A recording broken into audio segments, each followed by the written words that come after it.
All right, everyone. Welcome once again to the Faces of Business. I am your host, Damon Pistolka, and I am so excited today because we have none other than Sloan from EZ-Chow with us today. And we are going to be talking about the critical role of perseverance in entrepreneurship. Thanks for being here today. Thank you. I'm super excited about being here. I appreciate the opportunity. Yeah, it's going to be fun. It's going to be fun because you, my friend, have lived this. You've lived this, and we're going to get into that with EZ-Chow. You've got an incredible background prior to that, and then I think that really helped you to, launch EZ-Chow and take it to where it's at today. But let's start like we always do, Mo. Tell us a little bit about your background and how you got to EZ-Chow. Yeah, well, thank you.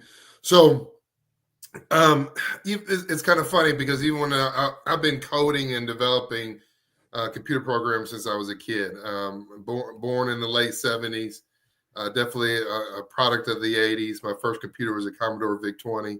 And I actually ran what was called a bulletin board system, BBS. Yeah.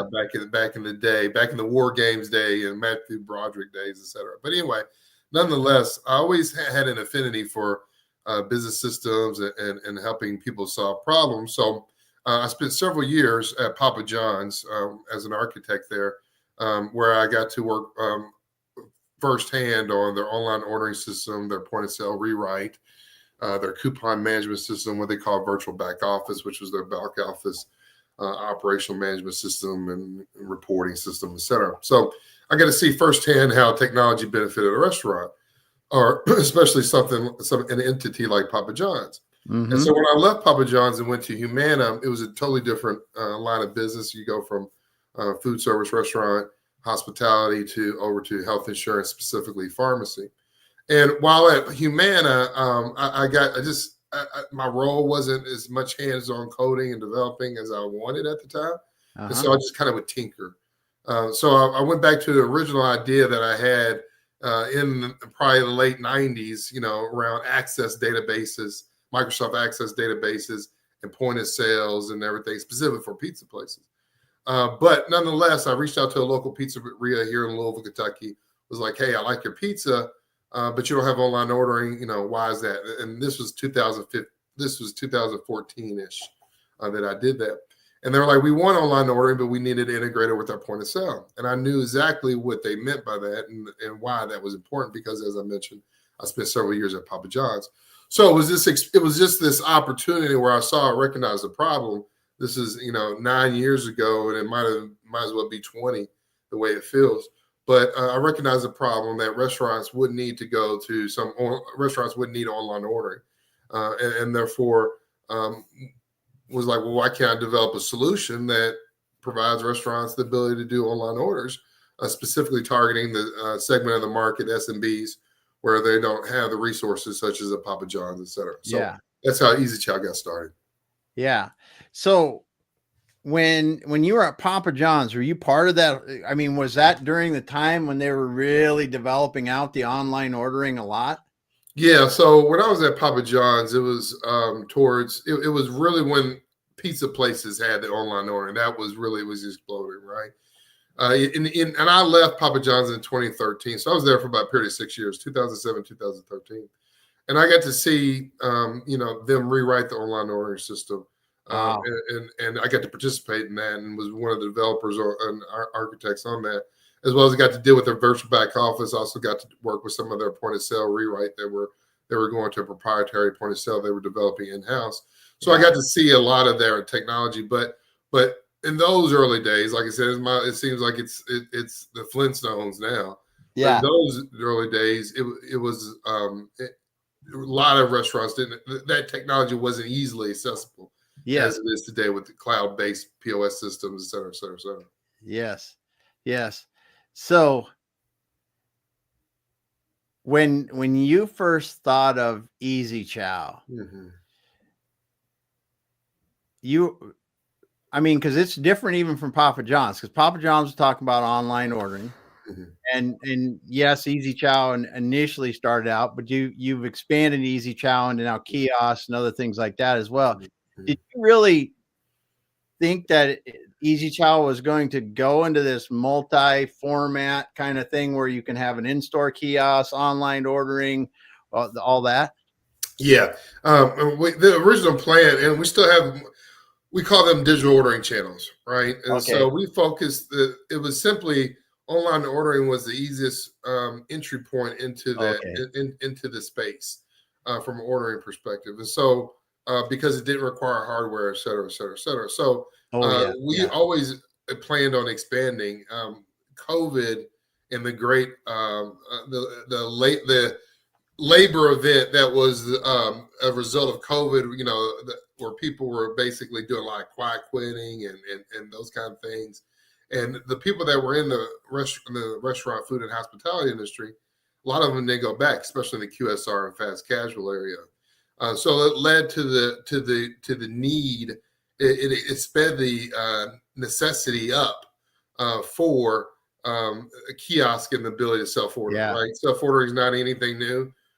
Banks and gas pumps, well, I guess we're technically the first ones to do it. And then ATMs and grocery stores, and now now it expands into restaurants and specifically QSRs and fast casuals. Yeah.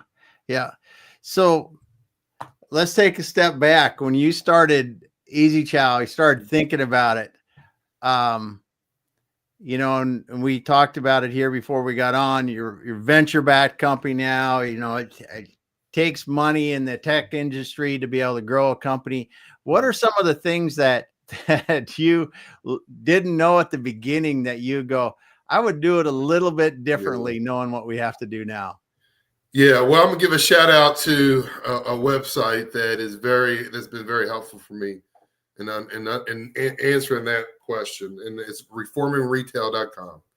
I've been trying to get whoever the webmaster is. I've been trying to get them to give me a shout, because they're very knowledgeable about the retail restaurant order payment space. So to answer your question, payments, right? When I first started this, because of my purview from Papa John's, I was focused on but pre-COVID, maybe 7 to 8% of restaurants' volume was online orders, right? Mm-hmm. So it wasn't the whole shebang. So from our perspective, it was always about making sure that order could get into that POS in the most efficient way possible. And so so my perspective of working at Papa John's, where I got that was the number one thing, is about efficiency, right? We're trying to maximize margins, and whatnot. So that's how I took the development of the system, was to focus on the ordering aspect. Well, it really, unbeknownst to me, in the way that software, and specifically in the restaurant and the food tech sector, has changed, especially from when I got started to now. No longer do you see the legacy-based point of sales, which are with a client-server architecture, where you have a desktop running, and then you have these big terminals that connect and blah blah. Now it's either iPad or Android-based a POS system, so mobile-based POS systems running off of mobile operating systems, and so therefore a lot of the features have gotten better, it's quicker to develop, etc. But the cost the amount you can charge a customer, the price you can charge a customer, has gone down. Because the perceived value is, even though there might be, people can't, it's different than buying cars. You can tell the difference between a Ferrari and a Honda, right? You can't tell the difference between a Ferrari written software and a Honda written software. Ooh, yeah. Other than, you can't on the surface, other than once you use it, you're like, man, you can tell, right? You get a lot of bugs, et cetera, et cetera, et cetera.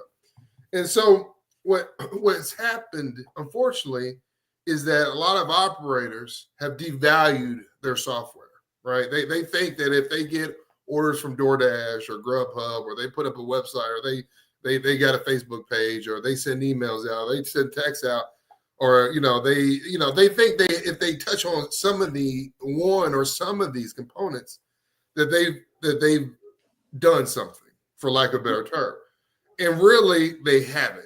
And so, but it's the whole technical ecosystem, and understanding that the value that it brings to a merchant, right? Understanding that, hey, you're getting your you're getting your orders in, and because they're coming in this digital manner, they're 99.9% correct because it's based upon what the customer, everything lines up. It's efficient for your operations, and therefore that software is of value. Now, all I'm saying is that it goes back to the question that you asked. What do I wish I knew then that I know now? And that's unfortunately that the only way to be successful in this space from a business perspective, because now talking about our mission is to help Joe Pizza sell as many pizzas as he can at his restaurant, his pizzeria, so that he can open up another store. We believe in the American dream, and that's our mission. Nice. from a social perspective. Yeah. But from a business perspective, is obviously to make money. And unfortunately, the only way that software companies that do ordering, that provide that front of house engagement, can generate revenue is through monetizing payment stream. And so I wish I knew that a long time ago, because then we would be in a lot different spot. Yeah. Yeah.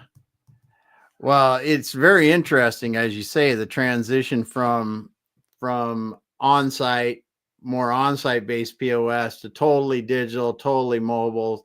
As long as you can connect, you're good with your mobile based POS systems, and how that changed the value, the perceived value of those systems. Yeah. It's a race to the bottom, unfortunately. Right? Yeah. And so what you see a lot of companies do is the way you basically the way you grow and continue to scale, kind of like we talked about before this show started, is that you have to add features and then monetize on top of the payments.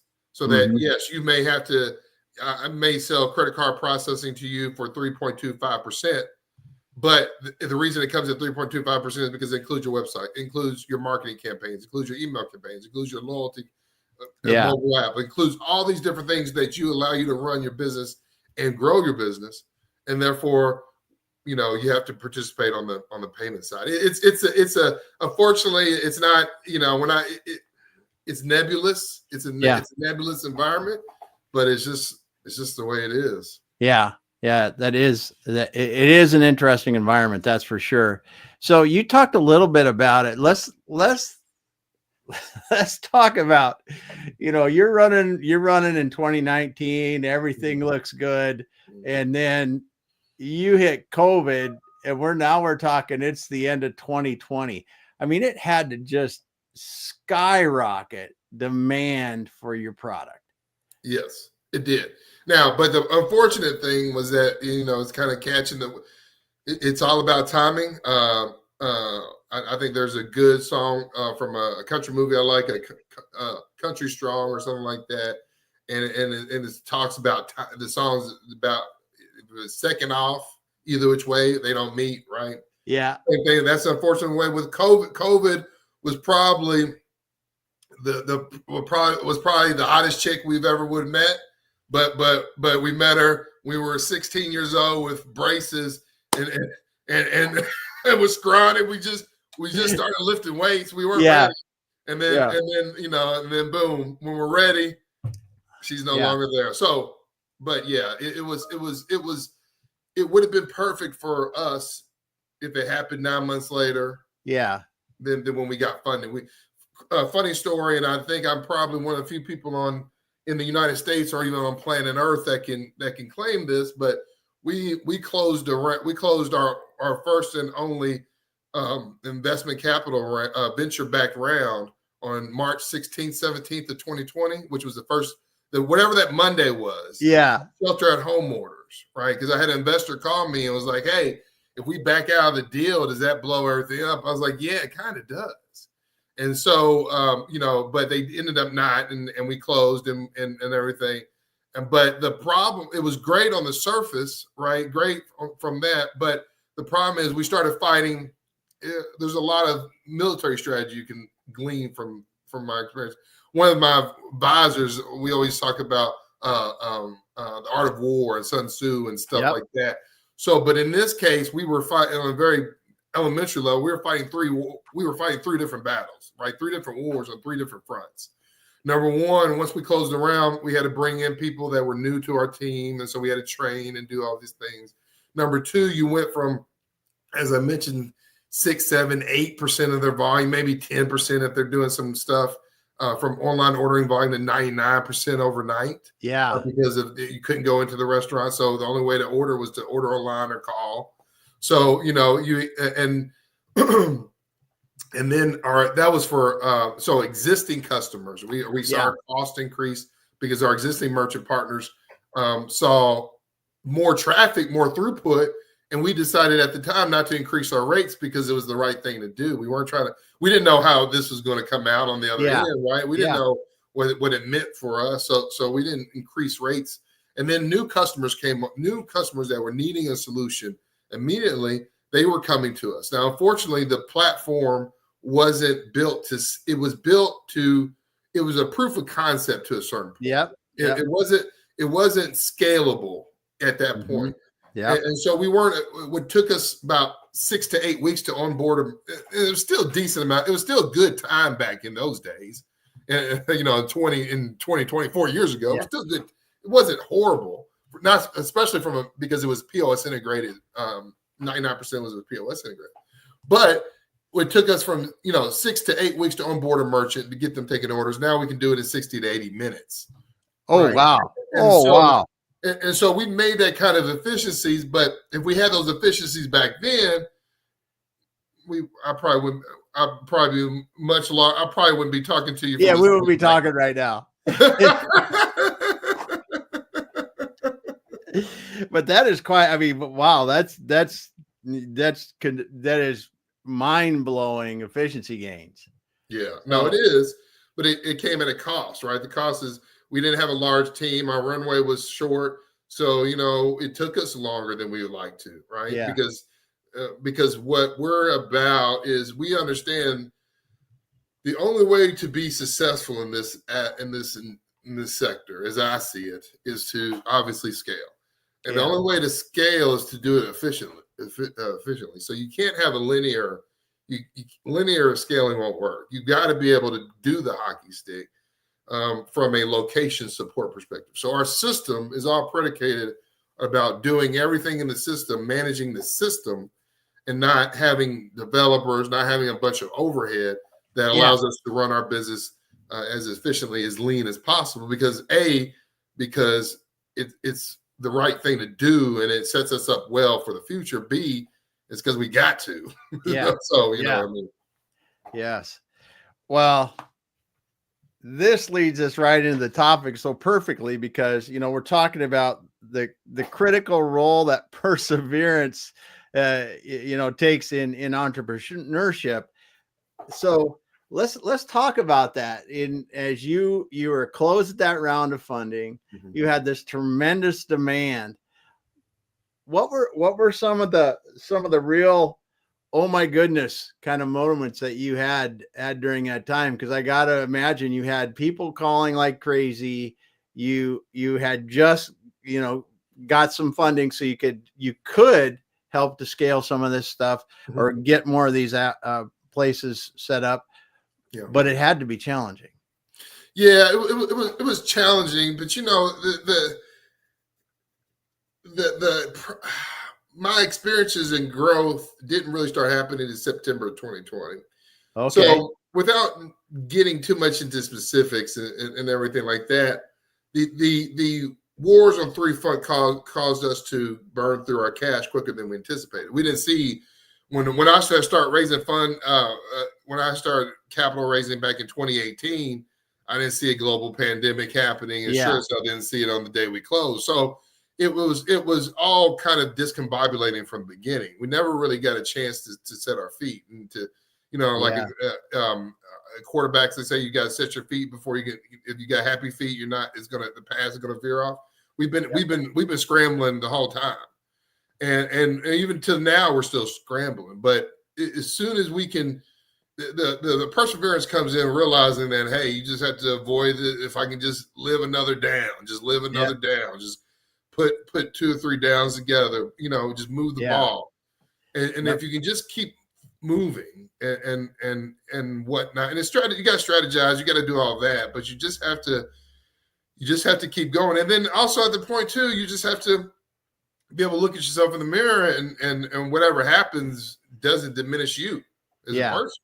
It just means that shit didn't work out. Yeah.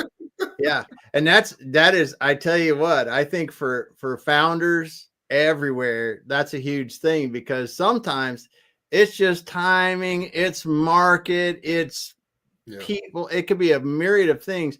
And like you said, it just doesn't work out, but it's not you as a failure. It's just, it just didn't work out because a lot of things didn't happen right, and that's where that perseverance really comes in, because I'm sure there were days you had to go home going, boy, I don't know if tomorrow's going to be another day, or I don't want to do this. Right. No, I mean, you still, those things are very real, and you can't get away from them. You just have to fight them head on. Right. Yeah. And so, you just have to, it sucks. It really does. Cause you question you're like, why did I do this? Why did I do this? Why did I do this? Yeah. Maybe it's my generation. Maybe it's me being the age. I saw what I took what they taught us in school and internalized that, right? Yeah. Like you finish it out. You put a good job. You do a good job. You do the best you can do. So I took that, and as long as I'm alive and breathing, then I'll give my best shot, and we'll see where the chips fall. That's awesome. That's awesome. So if you were going to share something about perseverance with people that are listening today, what would you share with them? Oh yeah, don't give up. I mean, I'm a big fan of the Jimmy Valvano speech, right?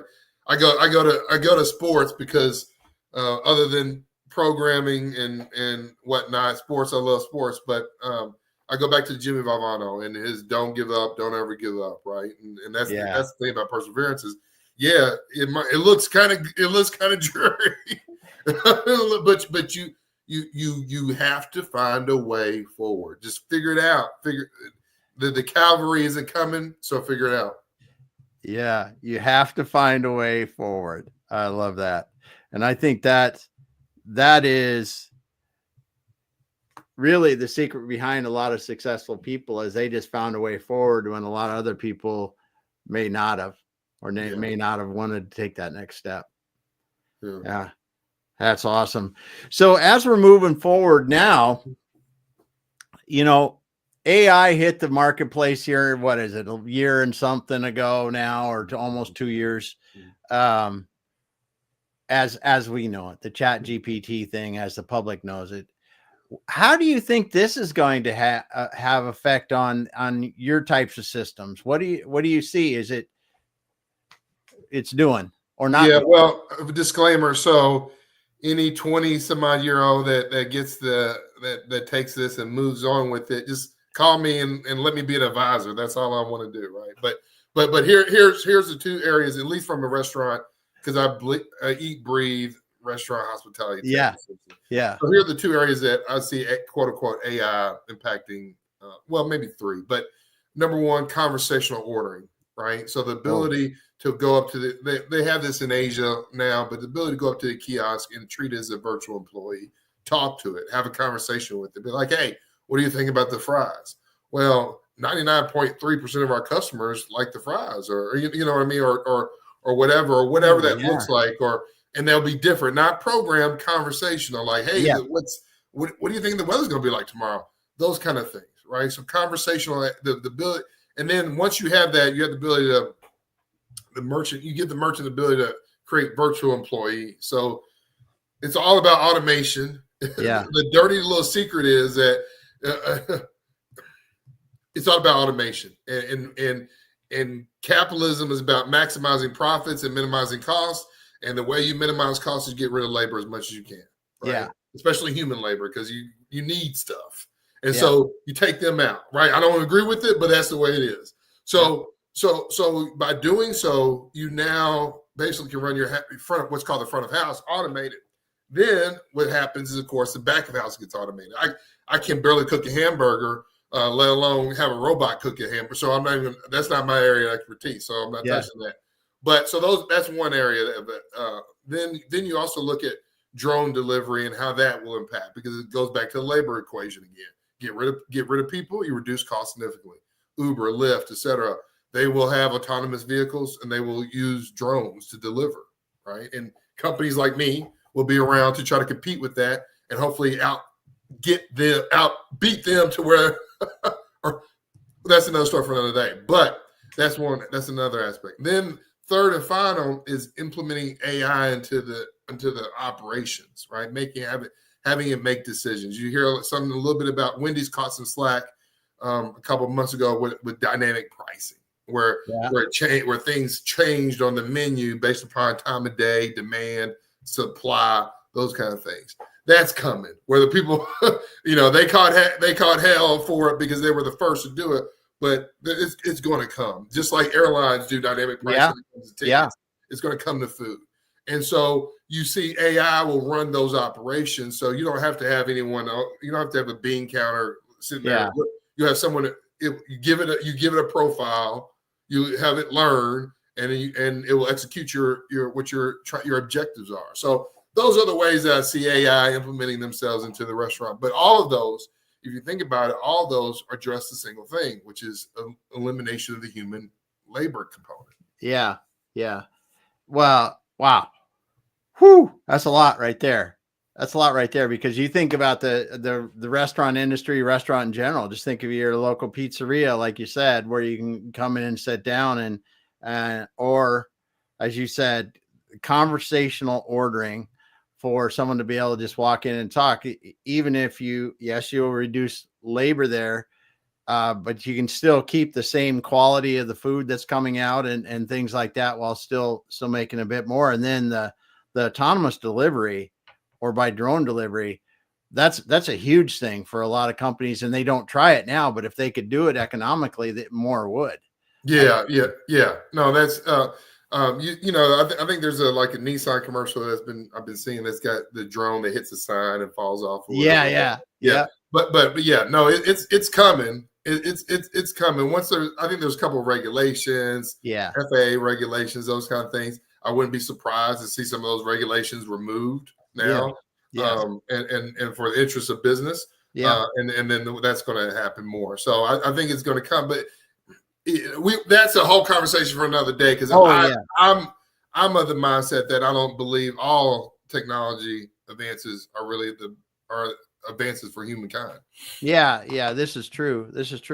And then some of these other things that you were talking about, the operational decisions. I mean, we covered a couple of them there with pricing and things like that, but there are going to be other stuff in the back, even just keeping the right stock in house of product, helping change menu. There's going to be tons of things that it could do that doesn't really affect the labor, but helps the efficiency.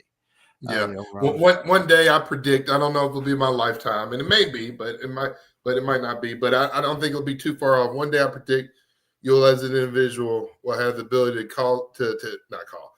go to engage on a website or whatever, however it works at that point, and say, hey, I want to open up a chicken franchise with you.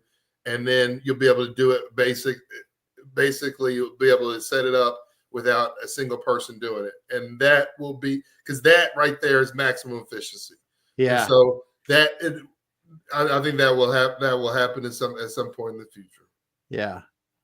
So we look at it from this aspect of getting a lot more efficient. Do you see some people are able to utilize this type of efficiency gains to really enhance customer experience by maybe say if I can reduce my labor X much, well, I take half of that reduction and use it on people that are really creating a better customer experience? Absolutely. Yeah. I mean, the cost savings that you can gain from automating your front of house ordering, whether it's online ordering, kiosk ordering, or both, is really up to you what you do with those savings, right? Yeah. And me personally, as a business owner, I would reinvest those savings into the product to make it better, to generate even more revenue.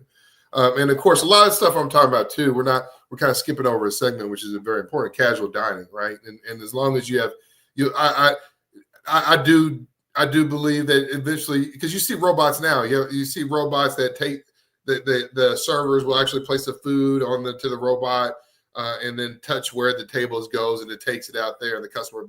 And while it's simple. I mean, there's no reason that the robot you couldn't order from that robot in the future. Yeah. Right?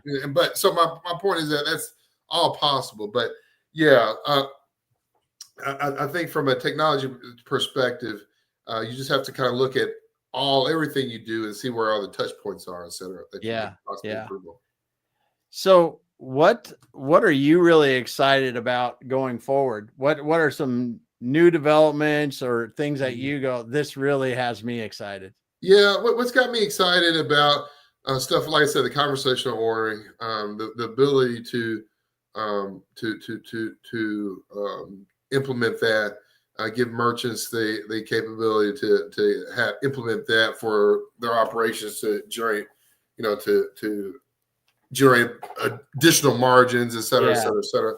So, and then just our ability to monetize the payments a little bit more now. Gives us an opportunity to compete with some of the larger entities, because now we can, you can compare our solution to their solution without monetizing payments. We can never really offer that. It didn't look like it was you could compare our solution, but now you can, and I think the perceived value, the value will be perceived better within the market. Awesome. So as people are listening today, we're talking about the role of perseverance in entrepreneurship, how critical it is.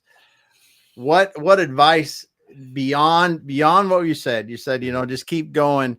But what are just one piece of advice that someone gave you that has really helped you?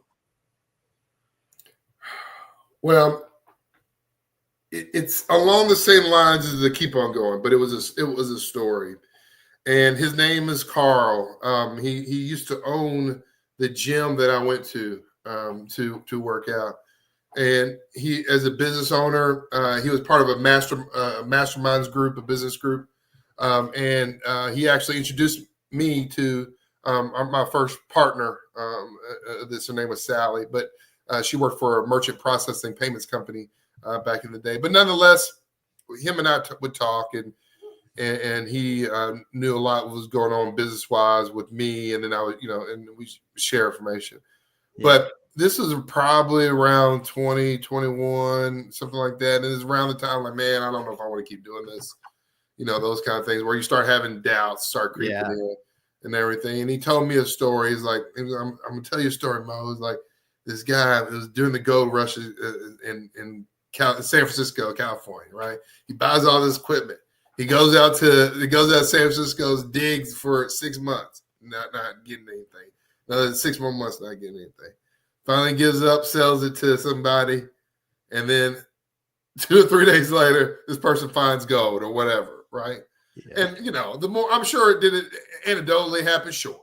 But the moral of the story is, obviously you can tell, is, hey, you just don't know. That next pile of dirt you pull up, it might be what you're looking for. So you just have to, now you got to be smart. You got to know when to hit the eject button. So and you got to plan for a graceful exit, right? You just you just have to do that, but you have to also just kind of keep going at the same time. It's a weird thing, and I'm not me being a Gemini allows me to kind of think both sides, I guess, at the same time, but it's a really weird thing. Yeah. That's awesome. So one of the things that we were talking about before we got on, and I think that you can help us a lot with, kiosks aren't for every situation. Mm-hmm. So what are some of the things that people might want to, think about if they're going to consider, is this a good solution for us? Yeah. So with online ordering, every type of restaurant can benefit from online ordering, right? From bowling alleys to casual sit down to upscale casual to cafeterias to whatever. Most of the time, any place can benefit from online ordering. The only time where I've seen it not really, I wouldn't say beneficial, but it's always beneficial, but maybe not needed, is in the case of fine dining, where you're going to an establishment. Jeff Ruby's here in Louisville is a great example of one where you're going to one and you're not going there. You don't want to get a steak from there to go. Yeah, right? Yeah, exactly. You can, but I wouldn't want to. But when it comes to kiosk ordering is a little bit different beast, right? So kiosk ordering as it works today is best suited for QSRs, quick service restaurants, and fast casual restaurants, as well as anything that's counter style. So anything that a customer walks up and says, "Hey, I looks at a menu, I would like this, this, and that." That's perfect for a kiosk. Anything that you go on like a Blaze Pizza, where you're saying, "I want you just walk across the line." Now you don't really have to do that. You could do that on a screen and then just go to the end of the line and wait and whatnot there as well. So, but anything QSR, fast casual, counter style really benefits from kiosks. What doesn't work for, and also some casual dining. If you have a lot of to-go business, if you got a section for your to-go business where people walk in and sometimes place orders or whatnot, then you could potentially use a kiosk. I wouldn't go overboard more than one, but you could potentially. Yeah.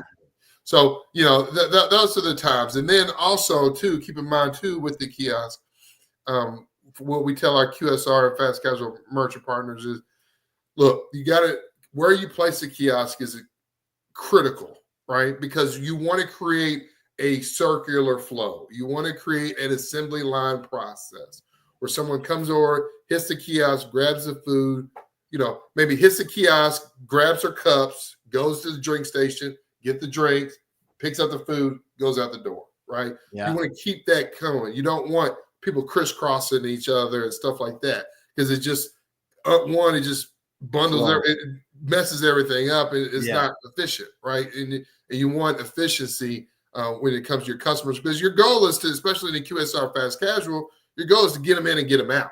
Yeah. So. Yep. Oh, that's good. That's good.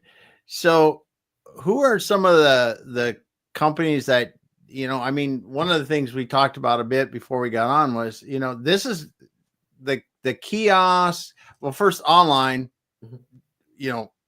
there's some businesses that don't have it yet. Some restaurants don't have it, but they need to. But the kiosk, is it just that we see it more in the news, or do you actually see this being adopted more in the big chains like a McDonald's or Burger King or something like that? I see it. We see it kind of everywhere, right? Is anywhere you see my shirt, need labor cost savings, blah blah. Anywhere where you have high labor costs, or labor availability may be a detriment. That's Yeah. Yep. That's true. That's true. Good stuff. Well, Mo, it's been awesome having you on today. I just your technology, bringing that technology, the big companies have been able to do it, but you're bringing it into these smaller regional chains, smaller restaurants that can really benefit from the online ordering, and then if appropriate, the kiosk. So if someone's listening today, wants to talk to you, what's the best way to reach out and learn more about EZ-Chow? Yeah, visit EZ-Chow.com, EZ-CHOW.com. I'm also on LinkedIn, Mo Sloan. You can find me on LinkedIn. You can find me on Facebook. So I'm a little bit on Twitter. If you're, want to hear about my thoughts regarding UL football, you can find them there. But yeah, so good. Well, Mo, thanks so much for being here. We appreciate it, and just love sharing your thoughts on perseverance and the story and EZ-Chow and how you guys have come through and really are building a great product that helps these restaurants, with online ordering, digital through different ways, a kiosk in the restaurant, and just stopping by today and sharing that with us. Thank you. I appreciate it, Damon. It's been great. Immensely enjoyed the experience. Thank you. Awesome. Awesome. Well, I want to say, I see we've got some listeners. We didn't have many people commenting today, but I can see we've got a fair amount of listeners there. Thanks all of you for being here today. If you got into this late, you want to go back to the beginning and start over and listen to Mo from the beginning. He was talking about the story of EZ-Chow and how it took that persistence for him to go from the idea that he formed back in 2014 and built it into what it is today. And he continues to build. So thanks everyone for being here. Mo, hang out for a minute. We'll finish up offline. All right. Thanks, sir.